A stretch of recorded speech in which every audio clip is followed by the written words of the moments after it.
Hello, everybody, and welcome to the Voice of America, the official podcast of the People's National Party. Um, as we all know, Thanksgiving just passed a few days ago, and for Americans, it's a pretty big holiday. It's a big deal. It's a time that families get to come together and have a great meal. But like most American historical events, it has become very political. Um, so I thought it'd be interesting to go and look into the conservative, liberal, and independent stories that have, because there's many of them, many stories about the history of Thanksgiving, the origins of it, and how each story tends to twist it so it fits their own political narrative. Now, I think the most important thing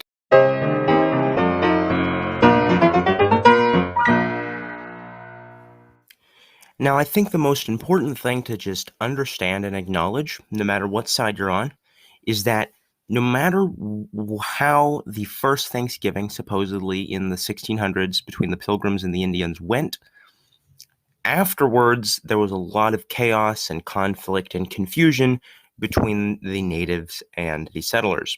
That is a fact. The question is, was the first Thanksgiving the fairy tale story version that it is how it is taught in the American public school system? Or does it have a darker history? Or maybe there's a mix of both. Maybe there was some positive aspects of it, and maybe there were some negative ones. And I think that's ultimately what historians are trying to figure out. Now, the problem is that the Democratic establishment and the Republican establishment like to twist the story of Thanksgiving, just like they do with other um, American holidays and historical events, so that it fits their own political narrative. So, for example, the liberals tend to argue that the history behind Thanksgiving, the history behind Columbus Day, the history behind 4th of July are all very um, kind of bittersweet, and they they're cute little stories, but they have a lot of negativity weighing them down that a lot of people aren't aware of. They argue that America was built on the backs of slaves, and it's stupid to celebrate such a holiday like 4th of July, celebrating freedom, because white people don't deserve this land, supposedly. Same thing with Columbus Day, except with Columbus, it was supposed to be about warring and enslaving the natives. Um, and with Thanksgiving, it is about the Pilgrims and their interactions with the Native Americans in the Massachusetts Cape Cod area. Um, Now, according to very liberal sources like the Washington Post, they'll come out with stories like the tribes that existed back in the 1600s that participated in trade and partnership with the Pilgrims and other settlers now regret what they did, right? Kind of making it like a doomsday kind of a thing, like, gosh, if only the Pilgrims could have been completely wiped out. That's a pretty sad, and it's just like, why do you have to look at life like that? I personally think, like, you know, like white people would be better off dead. Kind of the message that people like the New York Times try to give off. And then if you flip it over to like the conservative establishment, they talk about how everything was sunshine and rainbows, and you know everything was great. There was never a problem, never a conflict, and um, that can sound nice, but there is, to an extent, a deeper history. And me being a student of history, um, I've always been fascinated by it. It's something that's motivated me to get into politics. Um, I always like to learn more, and I think a lot of our viewers like that as well. So we're going to look at some historical documents, some different stories that are pushed by the conservatives and the liberals, and we're going to try to figure out what is fact, what is fiction, and how the real first Thanksgiving actually went. So to start off, Abraham Lincoln was the first president to declare the day of Thanksgiving a national holiday.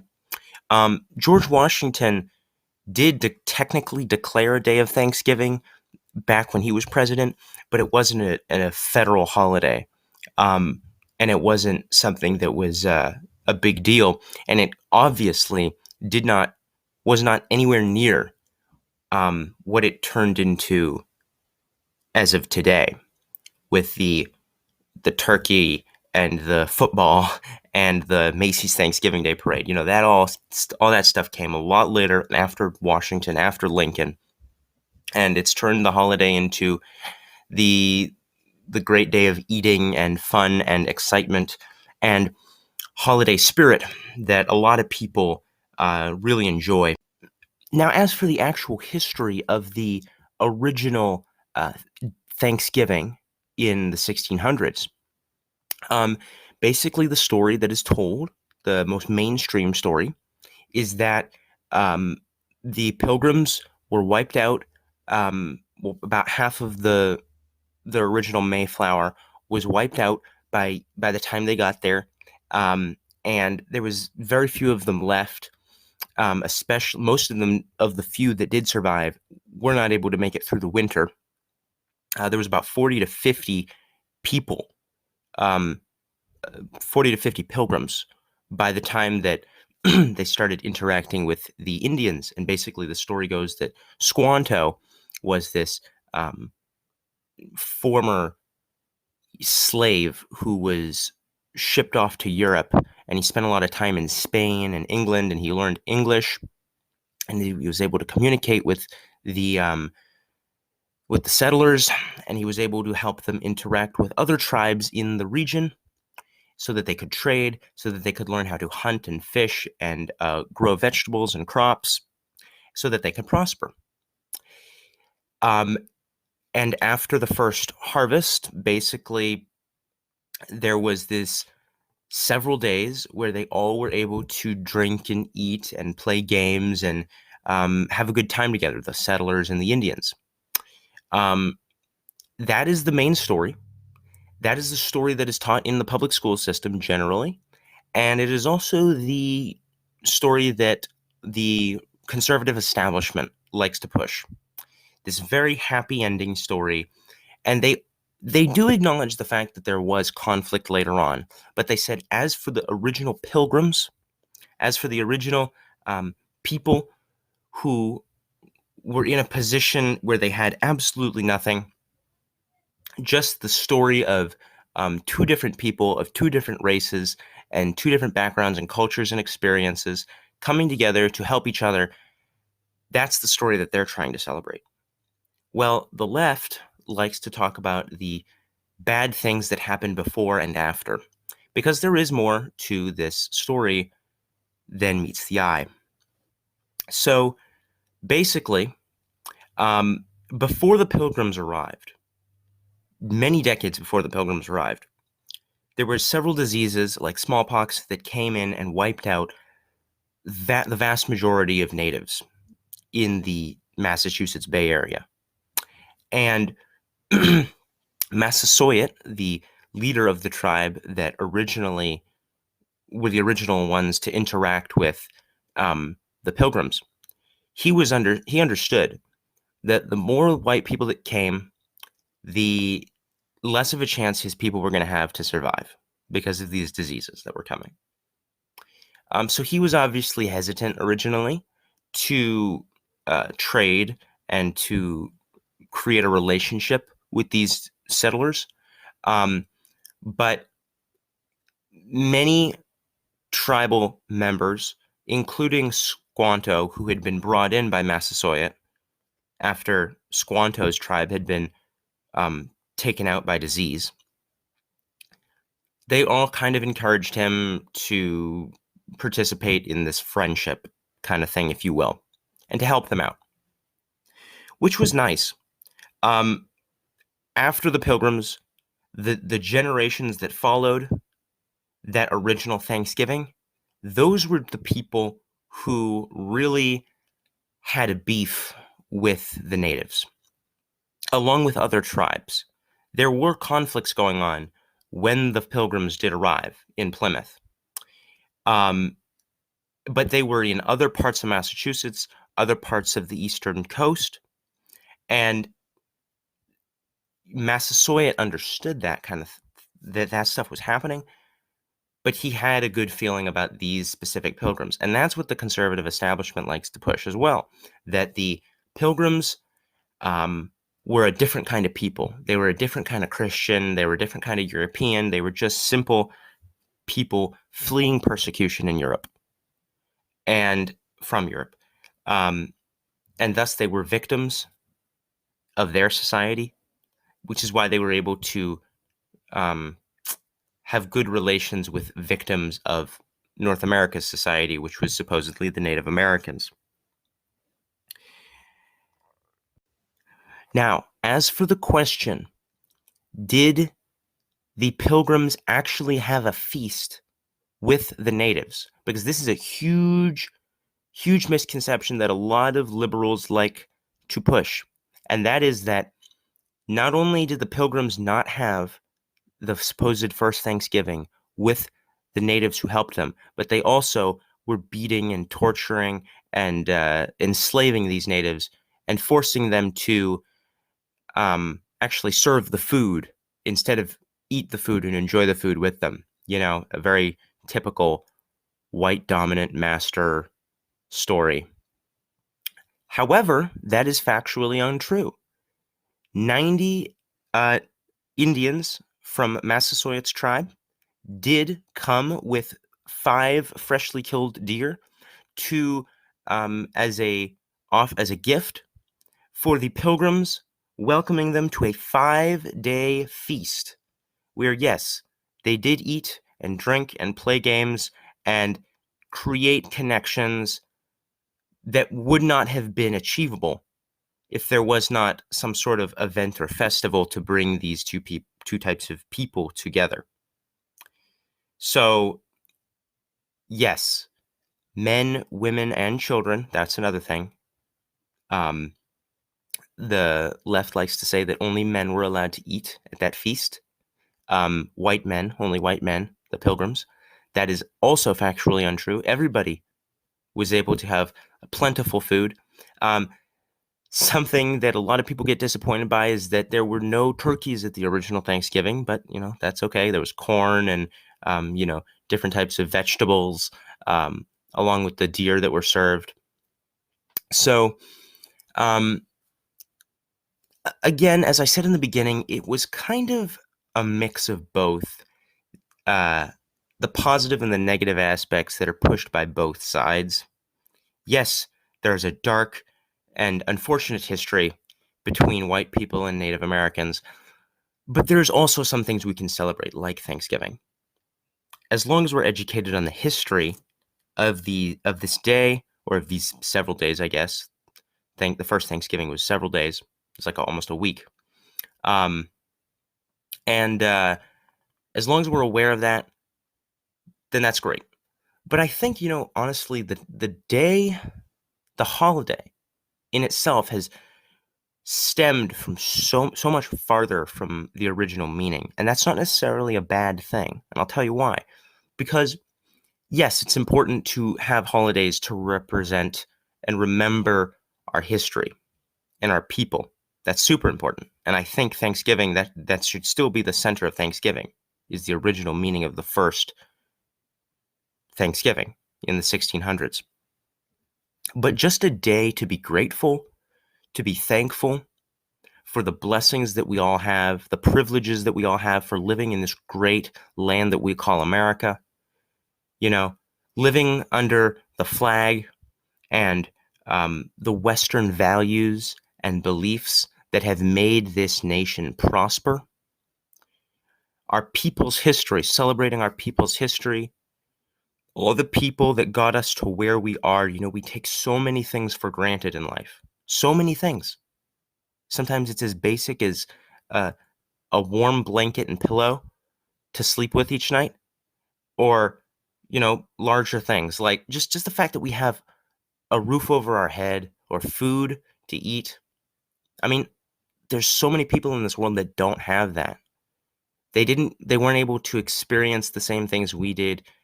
They don't have the same mindset, ideology, belief system. They don't have the same things that we were blessed to be brought up in.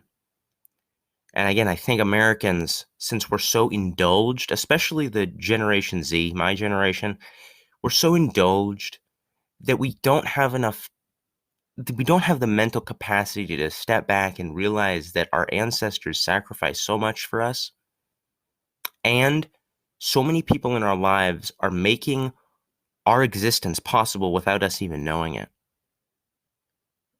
And it's really important to step back, even if it's just for a small period of time, a couple minutes even, to just reflect on yourself, and not only the ways that you are privileged or indulged, because that's not necessarily a bad thing, but ways that you can help other people feel the same types of blessings and, just great things that you are blessed with each and every day. It's just super important. I think that is the ultimate message of Thanksgiving, beyond the history of it.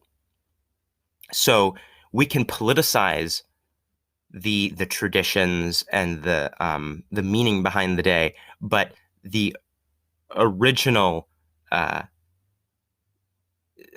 the original definition of what Thanksgiving is supposed to be about, that should stay true and should be the same, no matter if you're liberal or conservative or independent or whatever. Because we should all have gratitude. We should all be thankful. And we should all welcome and be blessed to be in this great country. Now, before we go, I'm not going to close us out quite yet with the outro. I found this very interesting thing today. Actually, I found it a couple days ago. Actually, on Thanksgiving morning. And it's for my Catholic listeners out there. If you're not Catholic, that's perfectly fine. Thanksgiving is still an amazing holiday. But this is interesting for anyone who has even the slightest interest in history or the original Thanksgiving. Because we're always taught that the original Thanksgiving was in the early 1600s when the Pilgrims came. Or, yeah, with the natives in the Massachusetts Bay Area. However, according to new historical information, the first Thanksgiving, the first coming together of natives and Europeans, possibly could not have happened then, but it could have happened almost 100 years before, between the Spanish and the natives in Florida, in St. Augustine. And not only was it just a get-together of two different people, of two different races, coming together over food, but it was also a Catholic Mass. Here's the little article. Did you know that the first Thanksgiving meal in the United States may not have been celebrated by pilgrims in Plymouth, but by the Spanish settlers in what became Florida? And the first Thanksgiving was Eucharistic. Historian Dr. Michael Gannon narrates the events that took place on September 8th, 1565. When the first Spanish settlers landed in what is now St. Augustine on September 8th, 1565, to build a settlement, their first act was to hold a religious service to thank God for the safe arrival of the Spanish fleet. After the Mass, Father Francisco Lopez, the chaplain of the Spanish ships and the first pastor of St. Augustine, stipulated that the natives from the Timucua tribe be fed along with the Spanish settlers, including Don Pedro Menendez de Avila, the leader of the expedition. It was the very first Thanksgiving and the first Thanksgiving meal in the United States. The Spaniards, with food that they brought with them on the ship, prepared the communal meal. According to the records, the meal would have consisted of salted pork, garbanzo beans, ship's bread, and red wine. This account and the first Thanksgiving reflects what was found in Father Francisco's memoirs. In it, we read, "The first day was observed. After Mass, the uh, Adelantado Menendez had the Indians fed and dined himself. The feast celebrated by the Spaniards was that of the Blessed Virgin Mary's birthday, a day in the Church's calendar that follows 9 months after the feast of the Immaculate Conception of Mary on December 8th, which just happens to be the patronal feast of the United States of America." So I just thought I'd add that in, just a quick little history thing, um, and something that connects us Catholics with the original uh, settling of America, because a lot of America was settled by the Protestants mostly, and there's not a lot of Catholic history in the early colonies and pre-America, pre-1700, late 1700 America. Not a lot of Catholic history in there, and I think that's really something special. As a Catholic, it is good to know that you are connected in many ways to this land and to the people's history. So, thank you so much, everyone, for sticking around to the end. I really did enjoy this episode. It felt good to have a longer episode with a lot of substance and stuff to talk about. These past few weeks, as I've said, have been pretty slow.